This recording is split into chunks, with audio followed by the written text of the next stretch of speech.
श्री शिवाय नमस्तुभ्यम। हर हर महादेव। आप सभी का दिन शुभ हो। प्रिय श्रोताओं, सावन मास की इस आध्यात्मिक कथा श्रृंखला का आज 20वां दिन है। आज दिन है बुधवार, जो बुध देव, भगवान श्री गणेश और भगवान शिव के ज्ञान स्वरूपों को समर्पित है। आज हम सभी श्रद्धा से नमन करते हैं भगवान शिव के रुद्रावतार को, जो क्रोध और तप के माध्यम से संसार के पापों का संहार करते हैं और भक्तों की रक्षा करते हैं। आइए आज की कथा से पहले हम सभी मिलकर प्रार्थना करें। हे भगवान रुद्र शिव, हमें अपने भीतर की अधीरता, क्रोध और अविद्या को शांत करने की शक्ति दें। हे माँ पार्वती, हमारे मन को शांति, स्थिरता और भक्ति से परिपूर्ण करें। हे गणपति बप्पा, हमारे जीवन से समस्त विघ्न और बाधाएं दूर करें और सफलता के मार्ग प्रशस्त करें। हे बुद्धदेव, हमें वाणी में मधुरता, बुद्धि में स्पष्टता और कर्मों में शुद्धता प्रदान करें। यदि आज की पूजा या कथा श्रवण में कोई गलती हो जाए तो कृपया उसे क्षमा करें और अपनी कृपा से हमें अलौकित करें। हमारे चैनल पर सावन के पहले दिन से ही शिव पुराण की कथाएं भी सुनाई जा रही हैं। अगर आप इन कथाओं के साथ साथ शिव पुराण की कथाएं भी सुन रहे हैं तो आज प्लीज़ कमेंट बॉक्स में ज़रूर बताइएगा। आज के अध्याय से पहले जान लेते हैं आज के पंचांग के बारे में। तो आज दिनांक है 30 जुलाई और दिन है बुधवार, और आज सावन मास के शुक्ल पक्ष की षष्ठी तिथि है, जो कि पूरा दिन रहने के बाद मध्यरात्रि देखा जाए तो अगले दिन सुबह 2:41 पर समाप्त होगी। आज हस्त नक्षत्र रात 9:53 तक रहेगा। बाद में चित्रा नक्षत्र प्रारंभ हो जाएगा। सिद्ध योग सुबह 3:40 तक रहेगा। बाद में साध्य योग पूरा दिन रहेगा। ब्रह्म मुहूर्त का समय सुबह 4:24 से 5:12 तक रहेगा। सूर्योदय का समय सुबह 6 बजे और सूर्यास्त का समय होगा शाम 7:05 पर। राहु काल का समय रहेगा दोपहर 12 बजे से 1:30 बजे तक। आइए अब आज की कथा से पहले हम सभी बुधदेव को नमन करें और बुधवार की कथा सुनें। बहुत समय पहले की बात है कि एक साहूकार का नया नया विवाह हुआ था। उसकी पत्नी अपने मायके गई हुई थी। नया नया विवाह था, नई नई उमंग थी। साहूकार का परिवार भी कुछ खास बड़ा नहीं था। जो भी रिश्तेदार थे उनके घर बहुत दूर थे। अब साहूकार को अकेलापन खाए जा रहा था। उससे रहा नहीं गया और वह जा पहुंचा अपनी ससुराल। ससुराल में उसकी खूब आवभगत हुई। अगले ही दिन साहूकार ने कह दिया कि विदाई की तैयारी कर लीजिए, हमें निकलना है। अब संयोगवश वह दिन था बुधवार का। सास ससुर ने अपने दामाद को समझाने का प्रयास किया कि बेटा आज बुधवार का दिन है, इस दिन बेटी की विदाई नहीं करने का रिवाज है। बेटी की विदाई तो क्या, किसी भी शुभ कार्य के लिए यात्रा पर जाना बुधवार के दिन शुभ नहीं माना जाता। लेकिन साहूकार नहीं माना और कहा, मैं इन सब बातों को नहीं मानता, आप हमें जाने का आशीर्वाद दीजिए। अब अपने दामाद के आगे सास ससुर की भला कहाँ चलने वाली थी। मन महसूस कर तैयारी करनी पड़ी। बेटी की विदाई कर दी गई। आगे चलते चलते रास्ते में साहूकार की पत्नी को जोर की प्यास लगी। साहूकार जैसे ही पानी लेने के लिए गया और जब पानी लेकर वापस लौटा तो देखकर हैरान रह गया। उसने देखा कि उसकी ही हमशक्ल कोई व्यक्ति गाड़ी में पत्नी के बगल में बैठा हुआ है। उसकी पत्नी भी एक शक्ल के दो व्यक्तियों को सामने देखकर परेशानी में पड़ गई कि उसका पति कौन सा है। जैसे ही साहूकार ने पत्नी के पास बैठे व्यक्ति से पूछा कि वह कौन है, तो पलटकर उसने जवाब दिया कि भैया, मैं तो उस नगर का साहूकार हूँ और अपनी पत्नी को लेकर जा रहा हूँ। तुम बताओ तुम कौन हो और मेरी पत्नी पर तुम अपना अधिकार क्यों जमा रहे हो। ऐसे बहस करते करते दोनों में विवाद बढ़ गया। विवाद को देखते हुए राज्य के सिपाही वहां पहुंचे और साहूकार को पकड़ लिया। अब सिपाही भी चक्कर में पड़ गए कि दोनों की शक्ल सूरत तो एक समान है। उन्होंने साहूकार की पत्नी से ही पूछा कि बताओ इसमें से तुम्हारा पति कौन सा है। अब बेचारी भला वह क्या जवाब देती। तब साहूकार ने हाथ जोड़ लिए और भगवान से विनती की कि हे भगवान, ये आपकी क्या माया है। तभी आकाशवाणी हुई कि मूर्ख, याद कर, कुछ समय पहले तूने ही तो अपने सास ससुर की आज्ञा न मानकर भगवान बुध का अपमान किया और बुधवार के दिन तू अपनी पत्नी को लेकर चल पड़ा, जबकि तुझे इस दिन नहीं जाना चाहिए था। ये स्वयं बुधदेव हैं जो तुम्हें सबक सिखाने के लिए तुम्हारे वेश में हैं। तब साहूकार ने सच्चे मन से क्षमा मांगी और भविष्य में कभी ऐसा न करने का वचन भी दिया और बुधवार को नियम पूर्वक व्रत पालन करने का संकल्प लिया। तब जाकर साहूकार के रूप में प्रकट हुए बुध देवता अंतर्ध्यान हो गए और साहूकार अपनी पत्नी को लेकर घर जा सका। इस घटना के बाद साहूकार और उसकी पत्नी दोनों नियमित रूप से बुधवार का व्रत पालन करने लगे। मान्यता है कि जो भी व्यक्ति इस कथा को कहता या सुनता है, पढ़ता है, उसे बुधवार के दिन यात्रा करने पर भी कोई दोष नहीं लगता और समस्त सुखों की भी प्राप्ति होती है। बुध ग्रह की शांति और सर्व सुख के इच्छुक स्त्री पुरुष बुधवार के दिन इस व्रत को कर सकते हैं। ज्ञान, बुद्धि, कार्य, व्यापार आदि में उन्नति के लिए भी बुधवार का व्रत बहुत ही शुभ और फलदायी माना जाता है।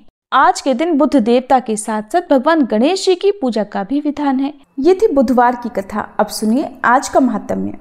इससे पहले के अध्याय में आपने जाना था भगवान शिव ने देवी पार्वती को श्राद्ध में जो आमंत्रित किए जाते हैं ब्राह्मण, उनके बारे में बताया था कि किस प्रकार के ब्राह्मणों को श्राद्ध में त्याग देना चाहिए और किनको आमंत्रित करना चाहिए। आज भगवान शिव देवी पार्वती को श्राद्ध विधि के बारे में बता रहे हैं, जो कि बहुत ही महत्वपूर्ण और रोचक होने वाला है।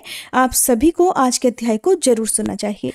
महादेव जी कहते हैं, हे देवी, अब मैं श्राद्ध की विधि बतलाता हूँ, ध्यानपूर्वक सुनो। श्राद्ध के एक दिन पहले अपसव्य होकर पितरों के प्रतिनिधिभूत ब्राह्मणों को निमंत्रित करें कि आप लोग पितृकार्य संपन्न करें और मुझ पर प्रसन्न हो। इस प्रकार ब्राह्मणों को आमंत्रित करने के लिए अपनी जाति के विश्वस्त पुरुषों को भेजना चाहिए। बिना फटा हुआ वस्त्र पवित्र माना गया है।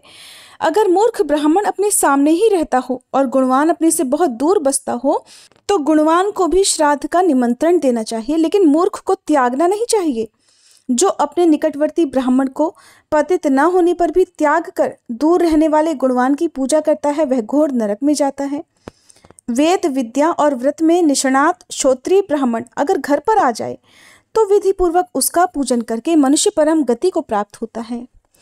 दोनों संध्या, जप, भोजन, दंत धावन, पितृकार्य, देवकार्य, मूत्रोत्सर्ग, मलोत्सर्ग, गुरु के समीप तथा यज्ञ, इन अवसरों पर जो मौन रहता है वह स्वर्ग में जाता है। अगर जप आदि में किसी तरह मौन भंग हो जाए तो वैष्णव मंत्र का उच्चारण और भगवान विष्णु का स्मरण करना चाहिए। दान, स्नान, होम, भजन और देव पूजन में देवताओं के लिए सीधे कुश उपयोग में लाए जाते हैं और पितरों के लिए द्विगुण भुग्न कुश। उत्तर मुख होकर देवताओं का और दक्षिण मुख होकर पितरों का कार्य करना चाहिए। अग्नि, भस्म, जौ और जल से चिन्ह बना देने पर तथा चौखट बीच में होने पर भी पंक्ति दोष नहीं होता। इष्ट श्राद्ध में क्रतु और दक्ष, वृद्धि श्राद्ध में सत्य और वसु, नैमित्तिक श्राद्ध में काल और काम, काम्य श्राद्ध में अध्व और विरोचन तथा पार्वण श्राद्ध में पुरुरवा और आर्द्रव नाम के विश्वे देवों का आह्वान पूजन बताया गया है। पलाश के पत्ते में श्राद्ध करने से ब्रह्म तेज की वृद्धि होती है। पीपल के पत्ते में श्राद्ध भोजन करने वाला राजाओं का मान्य होता है। पाकड़ के पत्तल में श्राद्ध भोजन करने से सब भूतों पर प्रभुत्व प्राप्त होता है।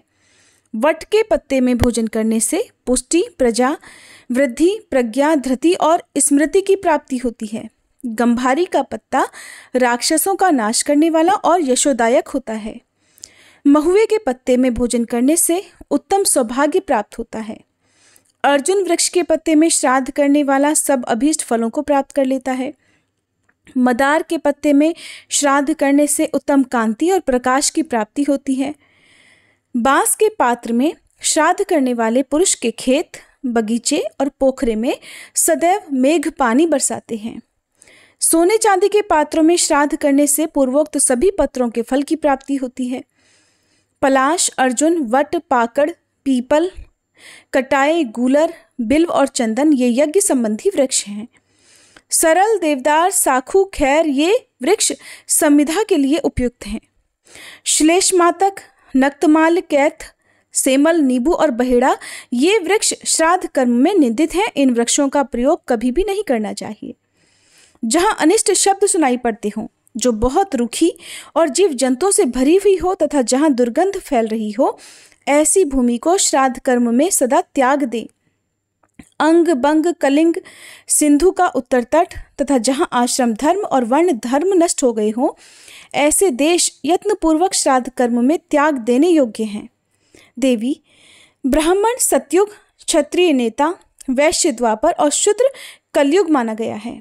विद्वान पुरुष शुक्ल पक्ष के पूर्वाहन और कृष्ण पक्ष के अपराहन में श्राद्ध करे। पितृ कार्य में रत्नी बराबर कुश श्रेष्ठ माने गए हैं और रत्नी कहते हैं कोहनी से लेकर कनिष्ठिका अंगुली तक के माप को। मूल के पास से कटे हुए कुश वेदी पर आस्तरण करने के लिए उत्तम होते हैं। इसी प्रकार सांवा, तिन्नी और दुर्वा भी श्रेष्ठ माने गए हैं। कुश सदैव पवित्र तथा श्राद्ध कर्म में आदरणीय है। ऐश्वर्य की इच्छा रखने वाले पुरुष को उन कुशों पर ही पिंडदान करना चाहिए। ब्राह्मणों को श्रद्धापूर्वक गरम गरम अन्न भोजन कराना चाहिए। फल, फूल और पेय पदार्थों को ठंडा ही दे। जो स्नेहवश ब्राह्मणों के हाथ में नमक या व्यंजन परोसता है या फिर लोहे के पात्र से परोसता है, उस भोजन को राक्षस खाते हैं, पितर उसे ग्रहण नहीं करते। ब्राह्मणों के पात्र में चुपचाप अन्न परोसकर संकल्प करना चाहिए। करछुल आदि में जो अन्न हो उससे उनका संबंध नहीं रहना चाहिए। जो ब्राह्मण सुअर की तरह पात्र में मुंह लगाकर चप चप करते हुए खाता है अथवा जो हाथ में ही भोजन रखकर उसी में मुंह लगाता है तथा जो भोजन के समय बातचीत करता है, उसके खाए हुए अन्न को भी पितर ग्रहण नहीं करते। 2 वर्ष के बछड़े के मुख में जो सुखपूर्वक समा सके उतने ही बड़े पिंड बनाने चाहिए, ऐसा व्यास जी का कहना है। स्त्री श्राद्ध के पात्र को ना हटाए। ज्ञानहीन तथा व्रत रहित पुरुष भी भोजन पात्र को ना हटाए। स्वयं पुत्र ही आकर पिता के श्राद्ध में उच्छिष्ट पात्रों को उठाए। उच्छिष्ट यानी कि जो बचा हुआ भोजन है उनके पात्रों को 3 पिंडों में से एक को तो जल में डुबो दे, दूसरा पत्नी को दे और तीसरे को अग्नि में होम कर दे। इस प्रकार पिंडों की यह त्रिविध गति है। पितृ श्राद्ध में सामवेदी ब्राह्मण को, वैश्वेदेव श्राद्ध में वैष्णव को, पुष्टि कर्म में अर्धवयु अर्थात यजुर्वेदी को और शांति कर्म में अथर्ववेदी ब्राह्मणों को भोजन कराना चाहिए।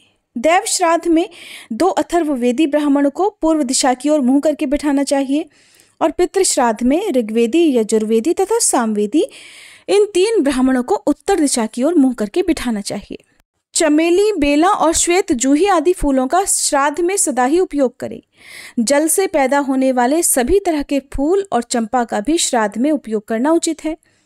महुआ, हींग, कपूर, मिर्च, गुड़, सेंधा नमक और चांदी ये श्राद्ध में उत्तम माने जाते हैं। ब्राह्मण, कंबल, गऊ, सूर्य, अग्नि, अतिथि, तिल, दर्भ और विहित काल ये 9 कुतप माने गए हैं। रजस्वला स्त्री चौथे दिन स्नान करके शुद्ध होती है, किंतु दैव कार्य और पितर कार्य के लिए वह 5वें दिन शुद्ध मानी जाती है। धन और ब्राह्मण के अभाव में, परदेश में तथा पुत्र जन्म के समय अथवा जिसकी पत्नी रजस्वला हो वह आम श्राद्ध करे, यानी ब्राह्मणों को कच्चा अन्न ही दे दे, पका हुआ भोजन ना परोसे। सब भाइयों से सलाह करके बिना बटे हुए धन के द्वारा ज्येष्ठ भाई ने जो श्राद्ध और दान किया हो वह सब के द्वारा किया हुआ माना जाता है। हर वर्ष माता पिता की शयाह तिथि को जो श्राद्ध किया जाता है उसे मलमास में कभी नहीं करना चाहिए, ऐसा व्यास जी का वचन है। गर्भ में, ऋण लेने देने के व्यवहार में, प्रेत कर्म में, मृत्यु में, मासिक श्राद्ध में तथा वार्षिक श्राद्ध में मलमास की गणना कभी नहीं की जाती। विवाह आदि के अवसरों पर सौर मास, यज्ञ आदि में सावन मास तथा वार्षिक श्राद्ध और पितृकार्य में चांद्रमास उत्तम माना गया है। जिस राशि पर सूर्य के स्थित रहते समय ब्राह्मण, क्षत्रिय और वैश्य की मृत्यु हो जाती है उसी राशि में मृत्यु तिथि को पितृकर्म करना चाहिए। इंद्रयाग, देवयाग, दर्श पौर्णमास तथा आग्रायण आदि कार्य मलमास में भी करने योग्य हैं। सभी नित्य नैमित्तिक कार्यों को मलमास में यत्नपूर्वक करना चाहिए।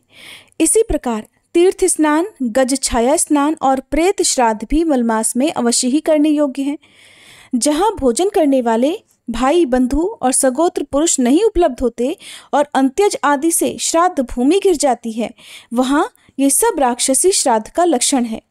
जो स्वयं श्राद्ध करके दूसरे के श्राद्ध में विह्वल होकर भोजन करता है उसके पितर पिंड और तर्पण के लुप्त हो जाने से नरक में गिरते हैं। यज्ञ और श्राद्ध के लिए न्यायपूर्वक ब्राह्मण को निमंत्रण देकर जो किसी प्रकार उसे छोड़ देता है वह पापात्मा शूकर योनि को प्राप्त होता है। दैव श्राद्ध या फिर पितृ श्राद्ध में जब अशुद्धि हो जाए तब उसकी निवृत्ति होने पर ब्राह्मणों को श्राद्ध का दान देना चाहिए। श्राद्ध की समाप्ति होने पर ब्राह्मणों से आशीर्वाद लेना चाहिए, इससे दीर्घायु की प्राप्ति होती है। पहले ब्राह्मण के हाथ में जल देकर इस प्रकार प्रार्थना करें कि देवता जल के भीतर निवास करते हैं, सब कुछ जल में ही प्रतिष्ठित है। ब्राह्मण के हाथ में रखा हुआ जल हमारे लिए कल्याणकारी हो। इस प्रकार प्रार्थना करने के बाद ब्राह्मण के हाथ में फूल देकर इस प्रकार प्रार्थना करें, लक्ष्मी जी फूलों में निवास करती हैं, लक्ष्मी जी कमल में निवास करती हैं और लक्ष्मी जी चंद्रमा में वास करती हैं और मेरा मन सदा प्रसन्न रहे। इसके बाद ब्राह्मण के हाथ में अक्षत देकर प्रार्थना करें कि मेरा पुण्य अक्षय हो, मुझे शांति, पुष्टि और धृति प्राप्त हो, लोक में जो कल्याणकारी वस्तुएं हैं वे सदा मुझे मिलती रहें। इसके बाद ब्राह्मण को दक्षिणा देकर प्रार्थना करें कि हमारे द्वारा दी गई दक्षिणा सर्वत्र रक्षा करे और हमारे पास दान करने के लिए बहुत सामग्री हो। इन सभी प्रार्थनाओं के उत्तर में ब्राह्मण एवं अस्तु कहकर उन सभी को स्वीकार करे और यजमान मस्तक झुकाकर ब्राह्मण के आशीर्वाद को शिरोधार्य करे। भोग की इच्छा रखने वाला पुरुष पिंड को सदा अग्नि में डाले। संतान की प्राप्ति के लिए मध्यम पिंड मंत्रोच्चारण पूर्वक पत्नी को दे। उत्तम कांति की इच्छा हो तो सदा गौओं को ही पिंड खिला दे। अगर प्रज्ञा, यश और कीर्ति की इच्छा हो तो सदा पिंड को जल में ही डाल दें। दीर्घायु की चाह हो तो सब पिंड कौओं को खिला दे। कार्तिकेय जी के लोक में जाने की इच्छा हो तो मुर्गे को खिलाएं या दक्षिण दिशा की ओर मुंह करके सब पिंड आकाश में ही फेंक दें, क्योंकि आकाश और दक्षिण दिशा पितरों के स्थान माने जाते हैं। चंद्र ग्रहण के सिवा और कभी रात में श्राद्ध कभी न करें। चंद्र ग्रहण का दर्शन होने पर शीघ्र ही सर्वस्व लगाकर भी रात में श्राद्ध करें। ग्रहण के समय श्राद्ध न करने वाला कष्ट पाता है और जो श्राद्ध करता है वह अपने पाप से उसी प्रकार तर जाता है जैसे जहाज समुद्र के पार होता है। काला उड़द, तिल, जौ, अगहनी का चावल, महायव, व्रीहियव तथा काले और सफ़ेद तिल श्राद्ध कर्म में सदा ग्रह हैं, इनका सदा प्रयोग करना चाहिए। बेल, आंवला, मुनक्का, कटहल, आमड़ा, अनार, केला, सामयिक साग और मूंग आदि वस्तुएं श्राद्ध कर्म में उत्तम मानी गई हैं। मसूर, सौंफ और कुसुम्भ के फूल श्रद्धा में सदैव वर्जित हैं। लहसुन, गाजर, प्याज, पिंडमूल, मोरट और बड़ी मूली ये सब श्राद्ध में वर्जित हैं, इनका प्रयोग कभी ना करें। इनके संपर्क से श्राद्ध व्यर्थ हो जाता है और दाता नरक में पड़ता है। प्रातःकाल से लेकर संध्या तक 15 मुहूर्त होते हैं। उनमें 3 मुहूर्त का प्रातःकाल, फिर 3 मुहूर्त का संगव काल, उसके बाद 3 मुहूर्त का मध्याह्न काल, फिर उतने का ही अपराह्न काल तथा शेष 3 मुहूर्त का सायंकाल माना जाता है। यही 5वां दिनांश है। प्रातःकाल से लेकर रोहिणी तक मनुष्य श्राद्ध करे। रोहिणी मुहूर्त का उल्लंघन न करे। दिन के 8वें मुहूर्त को कुतप और 9वें को रोहिण कहते हैं। एकोदिष्ट श्राद्ध मध्याह्न में करना चाहिए। केवल जातकर्म संस्कार के समय उसे प्रातःकाल किया जा सकता है। पितरों के लिए पृथक और विश्वदेव के लिए पृथक पृथक श्राद्ध करें। श्राद्ध करके ब्राह्मणों को विदा करें। इसके बाद बलि वैश्वदेव कर्म करें। अगर आग प्रज्वलित न हो और उसमें से केवल धुआं उठ रहा हो तो उसमें हवन करने वाला यजमान अपने पुत्र के साथ अंधा हो जाता है। जहाँ दुर्गंध युक्त काले और नीले रंग की अग्नि पृथ्वी पर प्राप्त हो वहाँ पराजय होती है, ऐसा जानना चाहिए। जिसमें लपटें उठती हों, जिसकी ज्वाला में कुछ पीला रंग दिखाई देता हो, जो घी और सोने के समान दैदीप्यमान हो तथा जिसकी लपट प्रदक्षिण भाव से उठ रही हो, वह अग्नि संपूर्ण कर्मों को सिद्ध करने वाली होती है। चंदन, अगरू, तमाल, खस, पद्मक, धूप, गुग्गल तथा लोहबान की धूप श्रेष्ठ मानी गई है। कमल, उत्पल, सुगंधित फूल तथा श्वेत रंग के पुष्प श्राद्ध में श्रेष्ठ माने गए हैं। जौ, सुमना, झिंटी, रक्तक और कुरंटक ये सभी फूल श्राद्ध कर्म में सदैव वर्जित हैं। सोने, चांदी और तांबे के पात्र पितरों के पात्र कहे जाते हैं। श्राद्ध में चांदी की चर्चा और दर्शन भी पुण्यदायक है। चांदी का समीप होना, दर्शन अथवा दान राक्षसों का विनाश, यशोदायक तथा पितरों को ताड़ने वाला है। देवी, अब मैं अमृत मंत्र का उपदेश करता हूँ, सुनो। देवताभ्यः पितृभ्यश्च महायोगीभ्य एव च नमः स्वधाय स्वाहाय नित्यमेव नमो नमः। अर्थात देवता, पितर, महायोगी, स्वधा और स्वाहा इन सबको नित्य बारंबार नमस्कार है। श्राद्ध के आदि और अंत में इस मंत्र का 3-3 बार जप करना चाहिए।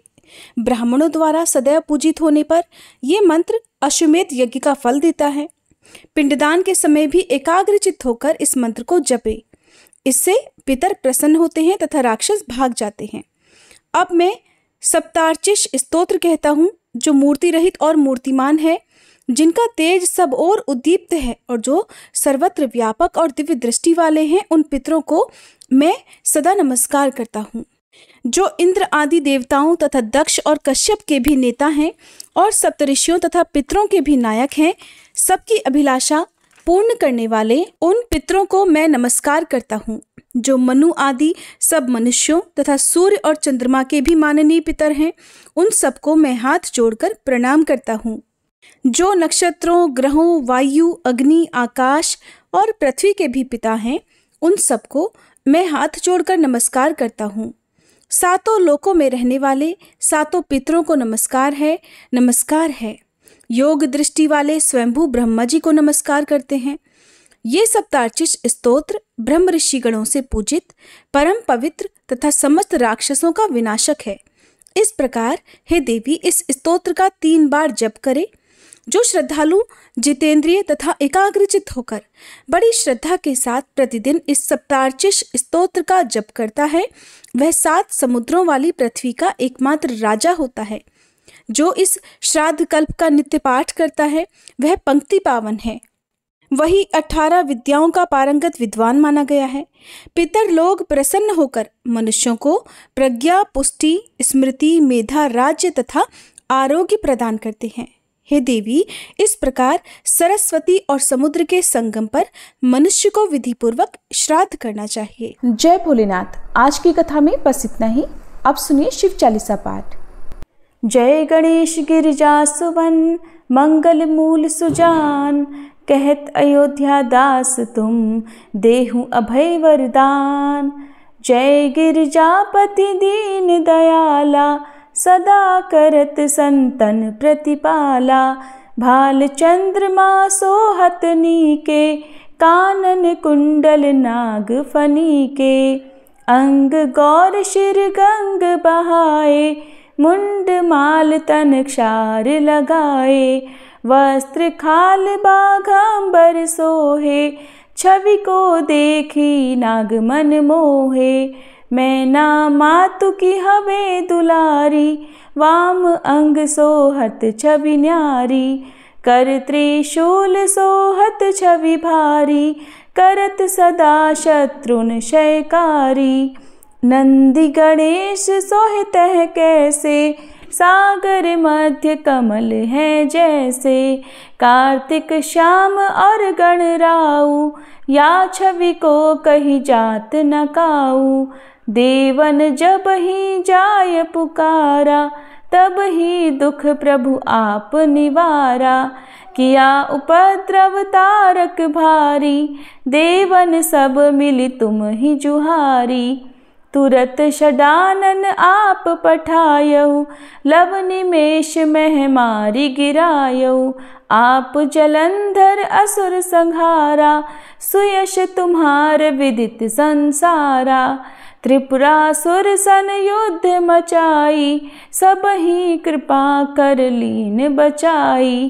किया तप ही भागीरथ भारी, पुरब प्रतिज्ञा तासु पुरारी। दानिन मह तुम सम को नाही, सेवक स्तुति करत सदाही। वेद नाम महिमा तब गाई, अकथ अनादि भेद नहीं पाई।